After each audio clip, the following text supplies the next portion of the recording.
Welcome back to Harrelson Trumpets. I'm doing another mouthpiece review. It looks like the next one is the Bach 7C. This is a Vincent Bach Corporation, if some of you care. It says Corp with a dot, and they're all the big letters. They're all bold caps. Some of you really care about that. So there you go. This is a 7C, and the question I have for you guys is it really a 7 rim diameter, or is it bigger? And I can measure it and find out, but I want you guys to tell me what you think as well. So just knowing that information, what do you think? Is it the 7C size, or is it a larger size? Now, let me tell you, the reason I asked that question is because a lot of the earlier Bach mouthpieces had, either mismarked stamps or they were intentionally larger than they were supposed to be. Now, nobody really knows why each mouthpiece was the wrong size, but we do know that we can measure a 7C, and we can measure all the different parts of it. I have a coordinate measuring machine in the room right behind the camera, and we can go through and measure all the points, find the diameter, the radii of all the different curves, and we can determine what size it's supposed to be and what size it really is. And a lot of times the older mouthpieces are way bigger than a 7C. Sometimes we've found 7Cs as big as 1.5C. We've even had them as 1.5B, meaning they were deeper cup too. Lots of people have speculated how and why that's true. I have as well. You can hear about that in other videos. But I just want to ask you guys about that before I start playing on it. So let me try it.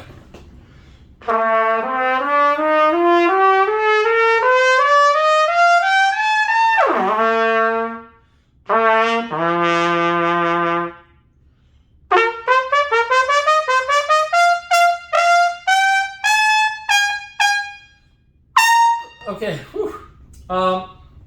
So first thing I'll say is it definitely is not a 7C size. The last review was a 7P from Stork, and it's considerably smaller. So I'll hold both of these up to the camera. The one on the right is a smaller diameter, and it's just obvious just looking at it. I mean, this one swallows my finger, whereas that one doesn't. But I could just put calipers on it or put it on the CMM. I actually already know it's bigger. It's probably closer to a 3, but it does have a small hole. I haven't measured the hole, and I really don't care to because I've done this before. But as we progress in the mouthpiece reviews, I'll set up the spectrum analyzer and I'll pull out the gauge pins and the calipers and show you guys more in depth on the more interesting mouthpieces. But being a 7C, I don't think it's worth our time, especially since so many 7Cs are actually just different sizes. At what point does the 7 and the C really not even, make any sense? It doesn't matter. Personally, I think if you really want to know what size your mouthpiece is and you have a 7C, then we should create a measurement system to tell you what it is very quickly and easily, inexpensively. I've considered offering this because I could do that. And then you can determine what size it is and then restamp it or laser engrave it the correct size, because they're everywhere. They're all over the place out there. They're not super special, and it's not fun to think you're playing on one size when you're not. Now, I'm a little surprised it's so hard for me to play this mouthpiece because the throat is really small, and I didn't measure it, but I think it's about a 140, and I normally play on a 155 to 175. For those of you who are new to measuring throats, they're measured in thousandths of an inch. Some people measure with drill sizes, which is a very inaccurate way of measuring, and we do not do that here because we're all about precision. We want to make sure that we can measure things precisely and it will convert from one mouthpiece to another. Drill sizes is really one of the worst ways to measure. You might as well just take a stick and whittle it down and hope it fits through and then write a number on it, because drill sizes are random sizes. Not really random, but they're seemingly random because when they were designed, they were designed in increments that weren't equal increments. In other words, drill 21 to drill 22 is not the same as from 22 to 23. It's not the same from 23 to 24. They're different increments. So why put this idea in our minds that we need to measure by drill sizes if the increments aren't even even? They're very uneven. Sometimes 2 drill sizes is equal to one other one. Other times 3 drill sizes is equal to one other size. or in other words, the increment between them. It just becomes very confusing, and it doesn't help anybody to say, oh, I'm playing on a 25. What does that mean? So we just measure in thousandths of an inch. And if you go on my website, whyharrelson.com, and you click on Spectratone 5mm, that whole section, you can click on throats and you can see a real drill throat chart that shows you the real sizes. And we sell them and offer them in thousandths of an inch increments. So typically they come in 5,000ths of an inch increments, and we make custom ones sometimes if somebody needs it, but 5 tends to be the equal spacing that most people like.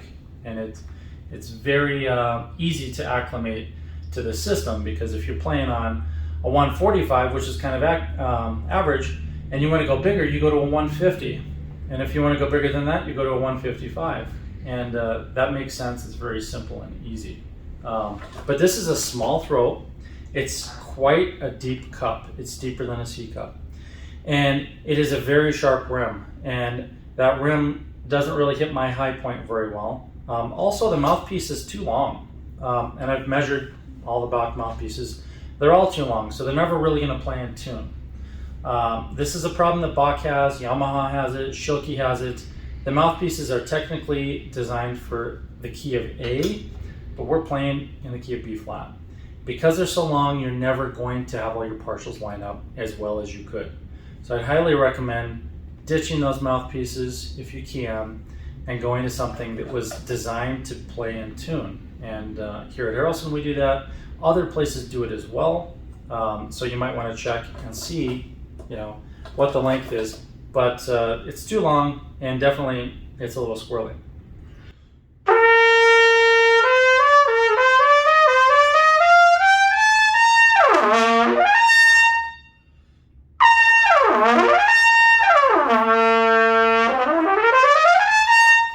So by really moving everything closer together and using less airflow, I got this really to work for me. It's still a little tricky to get in the upper register.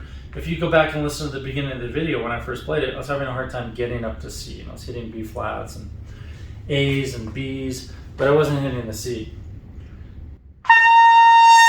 So I have to put in much less air because it's such a small throat.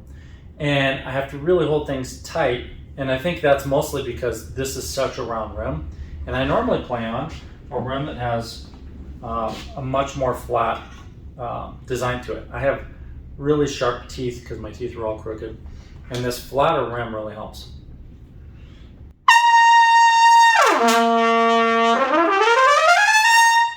So that's a lot easier. It's very comfortable.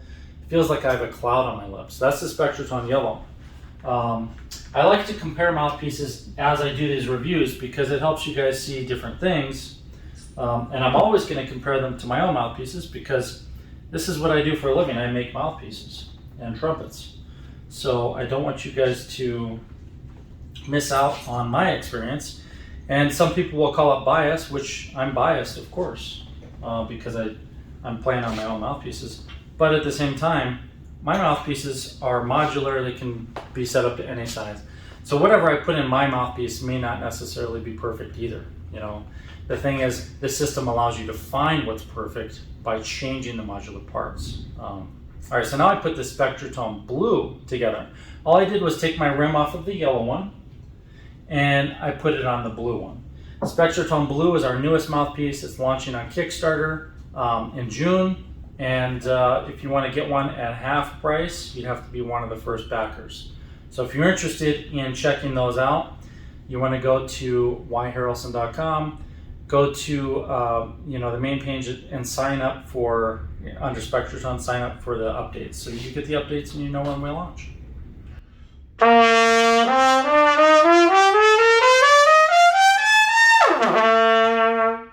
Now that is a huge warm sound.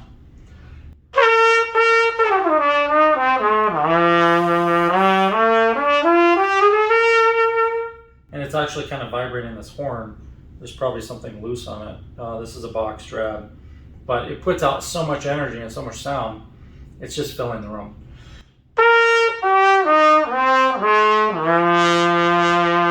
Let's compare that to the Bach 7C.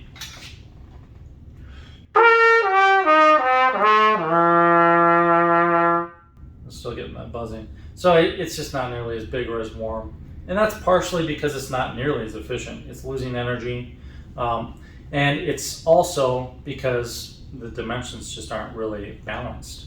So if you're looking for a mouthpiece that might be a good starter mouthpiece for the first couple months, maybe this would work if you find one that fits your body, it fits your embouchure, but it's anybody's guess if it will, if it's an older Bach. So that's the Bach 7C, and my personal recommendation is to buy one of these displays and put your Bach 7C in it and say, hey, that was the first mouthpiece I played, so you can pass it on to your kids or something, but don't play it because it's really not going to fit hardly anybody. And I would say the same thing is true of the Yamaha. They have the 14B4 or the 11.4C4 or whatever they have. You know, they have all these different, or 12B4s. They have all these entry-level mouthpieces that come with the trumpets. If it fits you fine for the first couple months, that's fine to get started. But really, you should be fit for a mouthpiece as soon as you can after you get your embouchure built up to be able to play a little more than an octave. Because if you don't do that, you're going to be forcing your embouchure to work with something that doesn't fit you. It'd be like training in football or basketball or whatever sport, or skiing, with shoes or boots that are the wrong size, and you just force your body to fit those. It's not going to be good for your feet, and this would not be good for your lips. I mean, there's going to be some people that maybe it fits, but not for very long, because you're going to grow out of it because you're physically growing if you're a child. And if you're an adult, you'd have to be a very small adult to fit a 7. I'm not saying that some of you don't play on a 7 and it doesn't work. I'm just saying it's very unlikely that it's the best setup for you. So that's a good mouthpiece to just put on display or make into something else. All right, a little teaser. It looks like the next mouthpiece review will be the Bach 5V, as in Victor, which is incredibly deep. So we'll see that one next time. Thank you for joining me. And remember, Trumpet Momentum is launching on YouTube right now. So if you want to sign up and get on the series as soon as possible, then all you have to do is subscribe, and that will give you the ability to go through all the lessons on Trumpet Momentum. And we'll have one produced lesson every week. It'll be collaborative, and we'll have one live question and answer and work through session every week as well. Plus a lot of other fun stuff that happens with that. So I hope to see you there, and thanks for joining me. I'll see you next time.